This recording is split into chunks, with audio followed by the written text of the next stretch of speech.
Assalamualaikum dan selamat sejahtera. Selamat kembali ke FOC. Okey guys, untuk video kali ni aku akan kongsikan dua jenis dapur camping yang aku baru terima. Okey, kedua-dua jenis dapur camping ni boleh dikatakan agak berbeza kalau nak dibandingkan dengan kebiasaan dapur camping yang kita biasa guna dekat Malaysia. Okey, dan bagi aku sendiri pun selepas aku terima benda ni, ini adalah kali pertama aku gunakan kedua-dua jenis dapur camping ni. Dua jenis dapur camping yang aku akan kongsikan pada hari ini adalah satunya yang ni. Yang ni adalah brand dia adalah BRS Booster Plus One Multi-Fuel Stove. Panjang nama dia kan. Okey, key point dia kat sini adalah multi-fuel stove. Jadi maksud multi-fuel tu adalah dia boleh menggunakan beberapa jenis bahan bakar untuk kita menyalakan api tu. Yang keduanya adalah yang ni, BioLite Camp Stove 2. Untuk BioLite Stove ni, ini sebenarnya kali kedua aku kongsikan pasal stove ni. Tapi sebelum ni aku masukkan dia dalam satu video Q&A. Dalam video tu aku terangkan secara ringkas sahaja. Satunya sebab tak sempat, sebab nak malam dan agak gelap time tu. Jadi kali ni aku akan kongsikan sekali lagi lebih detail lah tentang BioLite Camp Stove 2. Okay, selain tu juga aku ada beberapa jenis dapur camping lain yang aku akan terangkan secara ringkas sahajalah.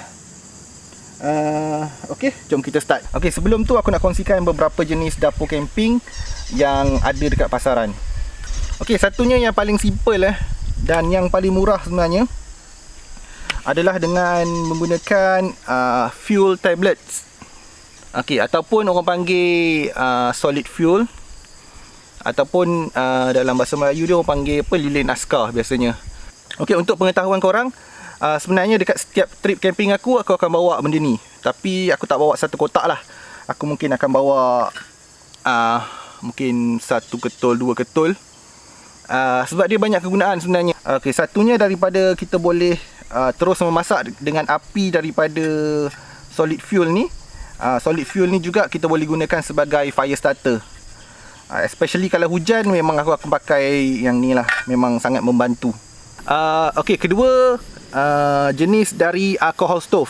Yang ni daripada brand Trangia. Trangia alcohol stove. Okey, untuk alcohol stove ni aku sebenarnya tak pernah guna pun dalam aku punya trip camping.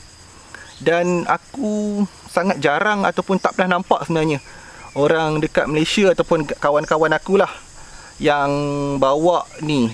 Ada ke tak ada?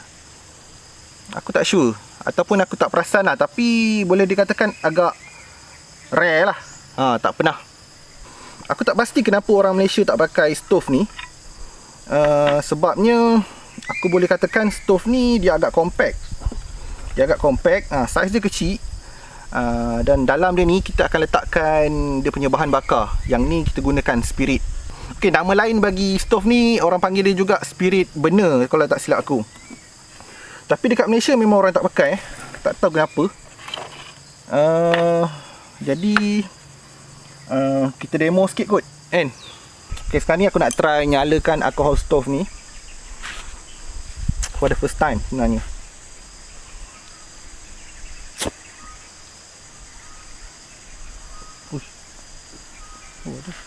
Okey, aku rasa mungkin dekat kamera mungkin tak nampak, tapi sebenarnya yang ni ada api lah. Dalam kamera tak nampak. Sebenarnya dengan mata pun aku tak nampak sebenarnya. Tapi kalau aku letak tangan aku kat sini dia ada rasa panas. Tengok kalau korang tak percaya ada api aku tunjuk. Tu, nampak? Kan tu bakar tu. Cumanya kekurangan untuk alcohol stove ni, dia punya api tu sebenarnya dia kurang panas kalau dibandingkan dengan gas. Lepas tu dia terpengaruh dengan angin. Kalau tempat yang angin kuat, agak susah lah. Dia kena letak apa, yang cover kat tepi tu kan. Dia punya saiz api dia kita boleh kontrol dengan menggunakan penutup ni. Dia kontrol. Kalau kita nak api kecil, kita boleh tutup sikit lah. Ni untuk api besar. Dan kalau kita nak matikan dia pun, kita letak je benda ni, dan then dia akan mati. Sebab apa? Oksigen tak ada. So aku akan stopkan lah. Aku akan matikan sekarang. Okey.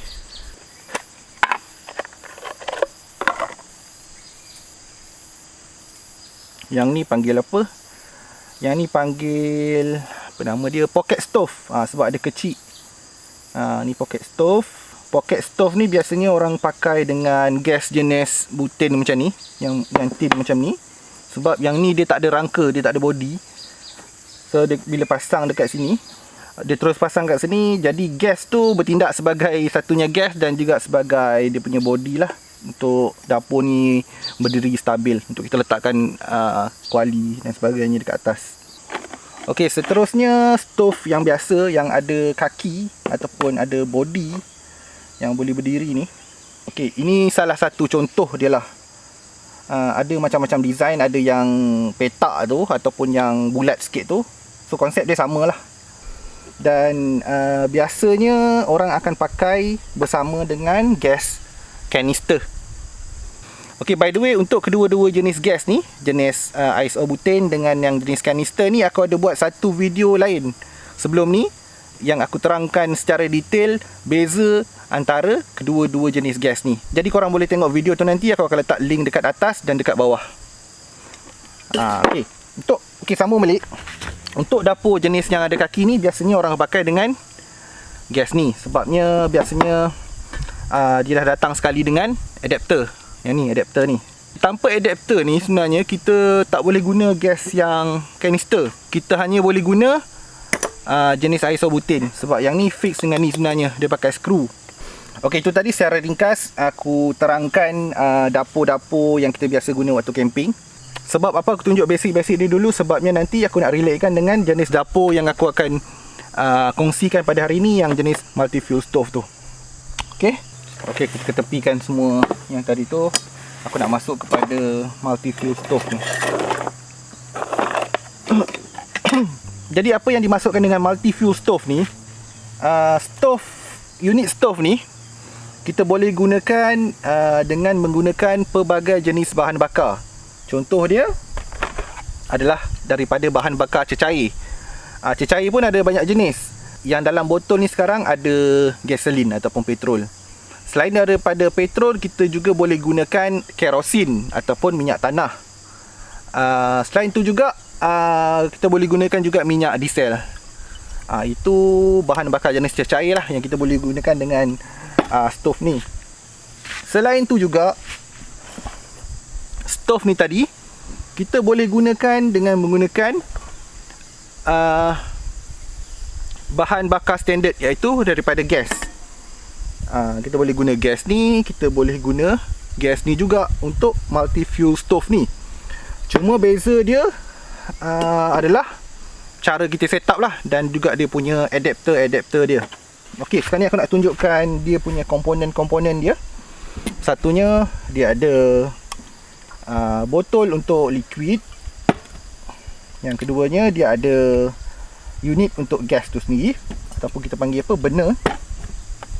Lepas tu ada hose untuk connectkan di antara gas ataupun liquid kepada stove. Yang ni, unit ni sebenarnya dia adalah pump. Nanti aku akan demokan dia untuk pump pressure kepada kita punya stove. Beberapa multi tools dan ada beberapa spare part lah. So sekarang ni kita nak try terus. Kita akan pasang dan kita akan try nyalakan. Okey, sekarang ni aku akan pasangkan komponen-komponen stove ni. Secara jujurnya memang ini kali pertama aku guna kan. Okey, kita akan pasangkan dia punya pump ni. Dia ada tahap dia, maksimum kita boleh isi 450 je. Kapasiti penuh dia adalah 530. So aku pasangkan dia.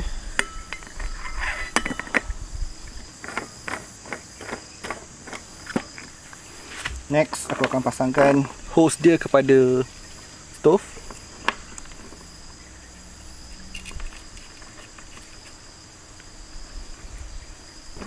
Kan dia ada bagi yang multi tools tu, kita boleh ketatkan lah. Penting dia kita kena betul-betul ketatkan, sebab kita kan pakai benda-benda yang mudah terbakar macam petrol, diesel kan. So kita nak elakkan ada leaking lah kat mana-mana. Ni, aku akan sambungkan hose kepada botol. Ini seriously first time aku pakai benda ni, aku pasang. Okey, ni Yang benda warna hitam ni sebenarnya dia sebagai support je, sebagai kaki untuk bagi dia berdiri. Okay, cara nak guna dia, sebelum guna kita kena pump untuk bagi pressure dekat dalam hose ni 10 ke 20 kali. Puan laju sikit. Cara nak guna dia macam biasa. Macam kita guna gas, kita buka hose dia untuk lepaskan dia punya bahan bakar. Itu dia. Aku akan kontrol dia punya gas.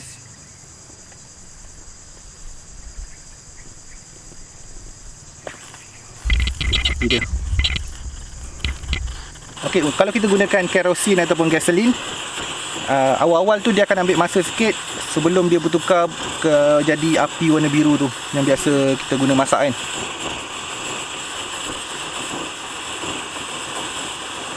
Okey, salah satu kelebihan multi fuel ni, dia punya api tu dia lebih kuat tau. Dia lebih kuat. Yang keduanya, dia tak terlalu terpengaruh dengan kehadiran angin. Jadi kalau ada kawasan yang berangin pun dia still boleh operate. Dan dia punya api nanti bila dia dah bakar sempurna, dia akan jadi lebih panas kalau dibandingkan dengan jenis-jenis stove lain. Sebabnya korang nampak tak ni, yang warna ni sebenarnya hose. Ni hose kan. Hose ni dia akan mengalir pergi sini, dia akan lalu satu besi ni. Besi ni berlubang, dalam tu ada gas ataupun bahan bakar tu. Bahan bakar tu dia akan di preheat tau. Sebelum dia terbakar, dia akan lalu atas api, baru dia akan dibakar. Jadi benda tu dah di preheat, jadinya pembakaran dia lebih efisien. Sebabnya dia dah di preheat dulu. Dia punya kekurangan untuk multi fuel punya stove ni, of course dari segi saiz dan berat. Jadi dia lebih sesuai untuk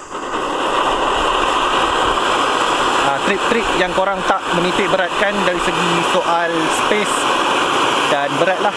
Dan satu lagi dia punya kekurangan, dia bising. Korang dengar, dia bising sikit kalau compare dengan stove biasa. Tengok api dia dah bertukar warna biru lah. Mungkin dalam kamera tak nampak sangat. So maksudnya sekarang ni dia dah membakar lebih efisien lah daripada tadi. Okey, daripada aku punya pembacaan, dia nak terpadam lah sebab aku matikan dia punya tu. Untuk satu botol bahan bakar ni boleh bertahan untuk tempoh masa 3 jam. Jadi korang boleh memasak 3 jam penggunaan.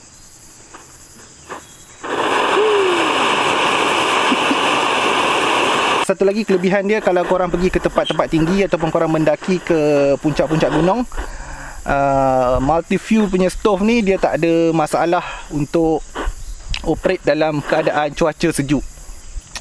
Jadi bagi situasi-situasi tertentu contoh korang dah tak ada gas tapi korang ada diesel ataupun korang ada petrol, kalau korang gunakan multi fuel stove ni, korang masih boleh gunakan bahan bakar tu untuk korang gunakan sebagai dapur memasak lah, compare dengan korang ada stove-stove yang biasa tu. Okey, stove kedua yang aku nak kongsikan dalam video kali ni adalah BioLite Camp Stove 2. Okey, BioLite Camp Stove 2 ni dia sebenarnya adalah wood stove ataupun dapur yang menggunakan kayu sebagai bahan bakar, hanya kayu sahaja. Okey, Camp Stove ni dia terdiri daripada 2 unit. Satunya dia punya power module ataupun power storage dia, dan kedua adalah burning chamber. Kita akan pasang kaki dia. Okey. So, aku akan tunjukkan function dia. Okey, power unit ni dia boleh menyimpan charge. Boleh dikatakan dia ni juga adalah power bank lah. Charge yang boleh disimpan adalah 2600 mAh. Jadi sebelum korang nak guna dia ataupun korang nak bawa dia pergi trip mana-mana, baik kalau korang charge dulu dia punya power unit ni, so that korang ada power yang tersimpan kat sini untuk korang terus gunakan lah. Selain tu juga, kalau power 2600 sudah habis, kita boleh recharge balik kita punya power unit ni dengan menggunakan kepanasan api yang kita akan buat nanti.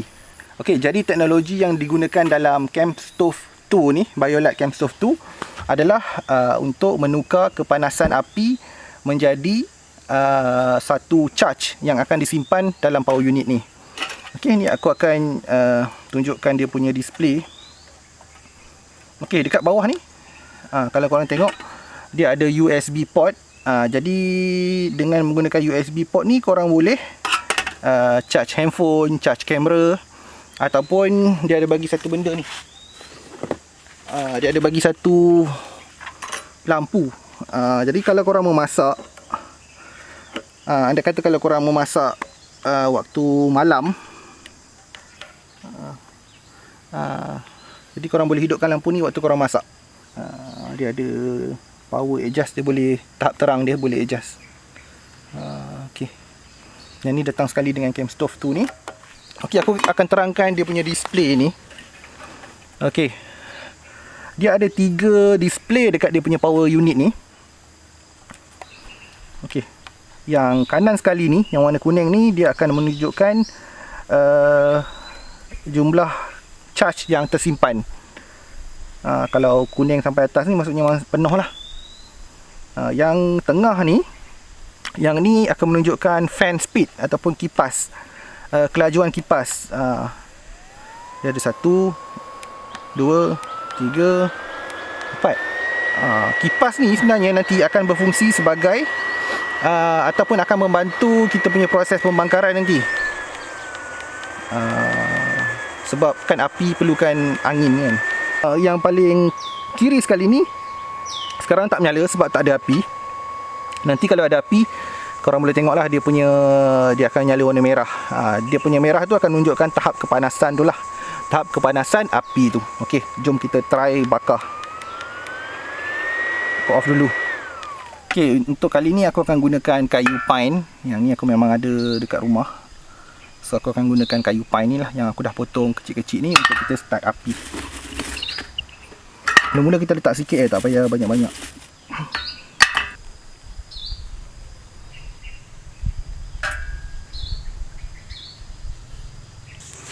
Aku akan masukkan ranting-ranting kecil. Untuk awal-awal ni kita kena letak kayu-kayu yang kecil sebenarnya. Okey, sekarang ni aku akan nyalakan dia punya kipas ni untuk membantu proses pembakaran. Tu bunyi kipas dia. Api dia semakin marak. Tu kita tambahkan dia punya bahan-bahan bakar dia. Aku nak naikkan dia punya kelajuan kipas dia kepada 1 kepada 3. Kita try tengok. Ini kelajuan speed 3 macam aku cakap tadi kan, bila kita dah mula nyalakan api, kita boleh tengok level kepanasan api tu melalui indikator paling kiri sekali yang warna merah ni. Untuk setakat ni cuma 2 saja, dia punya 2 lampu menyala. So masih belum berapa panas lagi lah. Tu. Slowkan balik lah.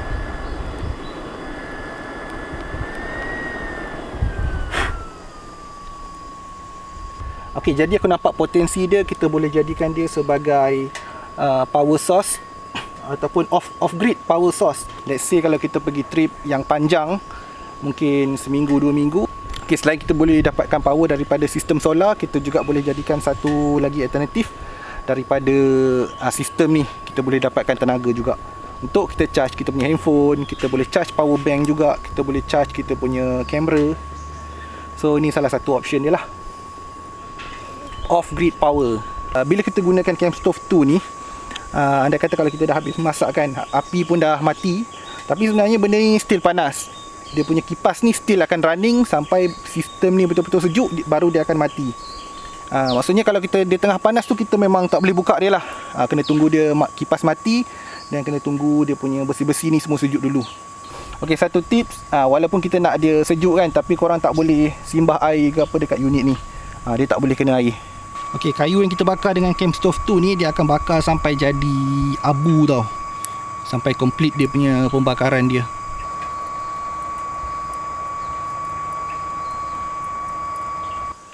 Api dah memang terpadam, tapi dia punya kipas still on. Maksudnya masih panas lagi lah unit tu. Dia punya besi-besi tu semua masih panas lagi. Okey, jadi mungkin sampai sini saja kot video untuk perkongsian dua jenis dapur camping yang aku boleh katakan dah kategori advance sikit compare dengan kebiasaan dapur camping yang kita pakai. Termasuk aku sendiri, aku pun tak pernah pakai. Okey, semoga daripada perkongsian hari ini korang dapat info-info baru ataupun belajar benda baru. Termasuk aku sendiri, aku pun dapat belajar benda baru pada hari ini. InsyaAllah pada minggu depan akan ada satu trip camping. Minggu ni aku tak camping sebab minggu ni aku balik kampung. That's why aku buat perkongsian macam ni je. InsyaAllah minggu depan ada trip camping. Okey, aku rasa mungkin sampai sini saja video untuk kali ini. Terima kasih sudah menonton sampai ke akhir video. Jumpa korang lagi di video akan datang. Assalamualaikum. Ciao.